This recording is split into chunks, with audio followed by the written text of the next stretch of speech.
అందరికీ నమస్కారం అండి. నేను మీ హేమని. ఎప్పుడు మీ హేమని అంటాను, నా ముందు ఎప్పుడు మీరే ఉంటారు. ఎప్పుడు కూడా ఈ జర్నలిస్టులు ఎవరు ఉన్నారో అందరినీ నేను ఏ మీడియా ఫంక్షన్ రానివ్వండి, లేదా ఏమంటారు మా ఆడియో ఫంక్షన్ రానివ్వండి, మూవీ ఫంక్షన్ రానివ్వండి, ఏదైనా ఇష్యూలో వచ్చినప్పుడు రానివ్వండి, ఫస్ట్ పరిగెత్తుకెళ్ళి అందరినీ పలకరిస్తాను. నాకు మీరంటే చాలా ఇష్టం. మీరు లేకపోతే నేను ఎన్ని వందల క్యారెక్టర్స్ యాక్ట్ చేసినా హేమకి ఇంత పేరు వచ్చిండేది కాదు. సో మీ వల్ల హేమకి ఇంత పేరు వచ్చింది. మీ ముందు పుట్టాను, మీ ముందు పెరిగాను. ఏ ఇష్యూ వచ్చినా నా గొంతుతో మాట్లాడాను. అది ఇండస్ట్రీకి సంబంధించిన ఎనీ ఇష్యూ ఏదైనా సరే నేను మీ ముందుకు వచ్చి మాట్లాడేదాన్ని. తర్వాత ప్రభు గారు ఫోన్ చేశారు, మీలో చాలా మంది ఫోన్ చేశారు. ఒక్క రోజుకి 300-400 కాల్స్ అటెండ్ చేశాను నేను ఆ ఇష్యూలో ఉన్నప్పుడు. మీరు అందరూ ఫోన్ చేసినప్పుడు నిజంగా నేను అక్కడ ఉంటే అన్ని ఫోన్ కాల్స్ నేను ఎందుకు అటెండ్ చేస్తాను, అది పక్కన పెట్టేద్దాం. తర్వాత సిసిబికి నేను ఒక్కదాన్ని వెళ్ళాను హైదరాబాద్ నుంచి. మీకు నాకున్న ఇన్ఫ్లుయెన్స్ తెలుసు, నాకున్న సర్కిల్ తెలుసు మీ అందరికీ. నిజంగా నేను తప్పు చేస్తుంటే ఒక 2-3 లాయర్లో లేకపోతే ఇన్ఫ్లుయెన్స్ పర్సన్స్ లో తీసుకుని నేను సిసిబికి వెళ్తాను కదా బెంగళూరుకి. నేను ఒక్కదాన్ని ఎందుకు వెళ్తాను? నేను ఏ తప్పు చేయలేదు కనుక నేను ఒక్కదాన్ని వెళ్ళాను. నేను పోలీసులకి వాళ్ళు నన్ను ఎందుకు అరెస్ట్ చేశారు తెలుసా? నేనంట వాళ్ళు ఇచ్చిన నోటీసులకి రెస్పాండ్ అవ్వలేదంట 2-3 days.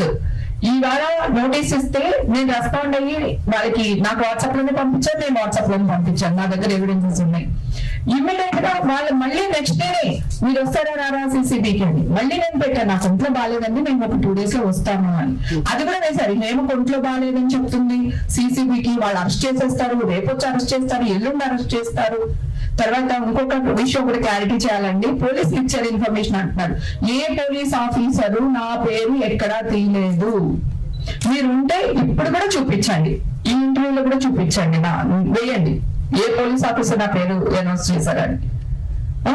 నేను చెప్తూనే ఉన్నాను, నేను బ్లాక్ నైల్ పాలిష్ పెట్టుకున్నాను, బ్లాక్ డ్రెస్ వేసుకున్నాను, అది నేను కాదు అని మొత్తుకుంటూనే ఉన్నాను. విన్నే లేదు. చాలా పేరు తీయొచ్చో లేదో నాకు తెలీదు. నా వాయిస్ రికార్డ్ చేసి నేను ఏం మాట్లాడినా సరే అవన్నీ వాయిస్ రికార్డ్ చేసి వాయిస్లన్నీ వేసి రికార్డ్ చేయడం ఎంత పెద్ద తప్పండి. ఒకవేళ నేను తీసుకుని ఉంటే నేను విక్టిమ్ని వాళ్ళ ఫ్యామిలీని వాళ్ళని నడి రోడ్లకు లాక్కొచ్చేస్తున్నారు. మీకు విక్టిమ్లతో ప్రాబ్లమా, సమస్యతో ప్రాబ్లమా? మన యుద్ధం సమస్యలతో కానీ వ్యక్తులతో కాదు కదా. సో డ్రగ్స్ నిర్మూలించాలి. ఎక్కడి నుంచి వస్తాయి, ఎలా వస్తున్నాయి, తీసుకుంటే మన పడే ఇబ్బందులు ఏంటి చెప్పాలి కానీ. సో మా ఫ్యామిలీని అప్పుడే నా కూతురు జాబ్ కి అప్లై చేస్తుంది, అప్పుడే నా కూతురు ఇంటర్ వయసుకి వచ్చింది. నా ఫ్యామిలీ నడి రోడ్డు మీద రాగేస్తారా?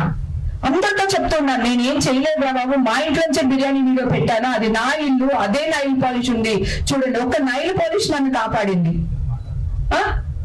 మీ ఇష్టమా? ఒక న్యూస్ తప్పు చేస్తే నాకు ఒక పెద్ద మనిషితో అంటే ఈ టీవీతో చాలా పరిచయం అండి. నేను అక్కడే మళ్ళీ నా స్టార్ట్ చేశాను, నా లైఫ్ స్టార్ట్ చేశాను, రిఎల్పీ స్టార్ట్ చేశాను ఈనాడు నుంచి.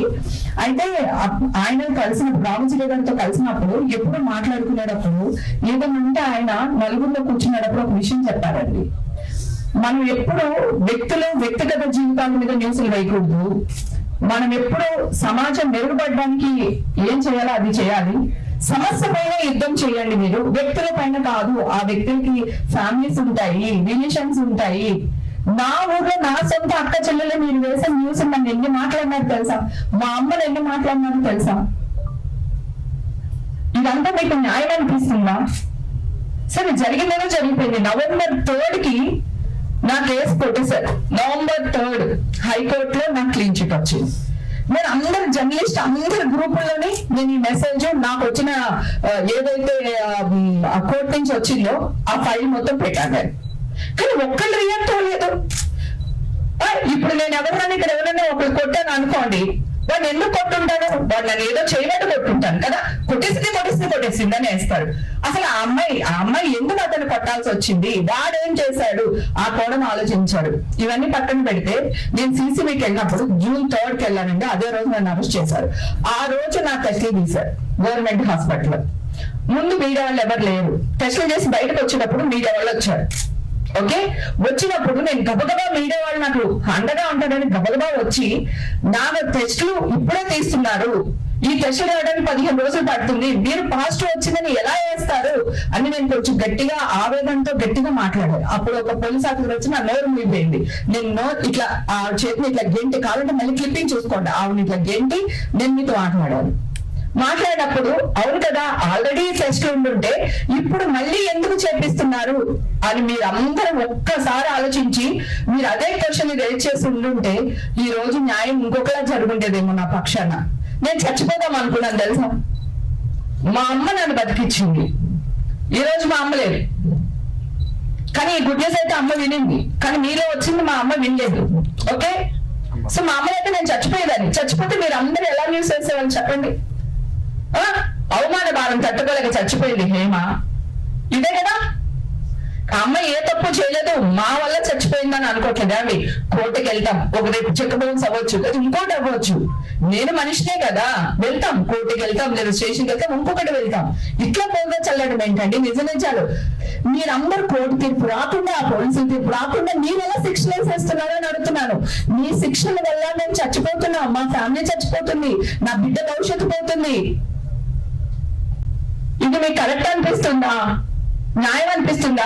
సరే, వేసిందేదో వేసేశారు, అయిపోయింది, మీతో నాకు గొడవ వద్దు. కానీ November 3 నాకు వస్తే ఈ రోజు వరకు హేమకి క్లీన్ చిట్ దొరికిందని ఒక్క వ్యక్తి కూడా ప్రచురించలేదు తెలుసా మీకు.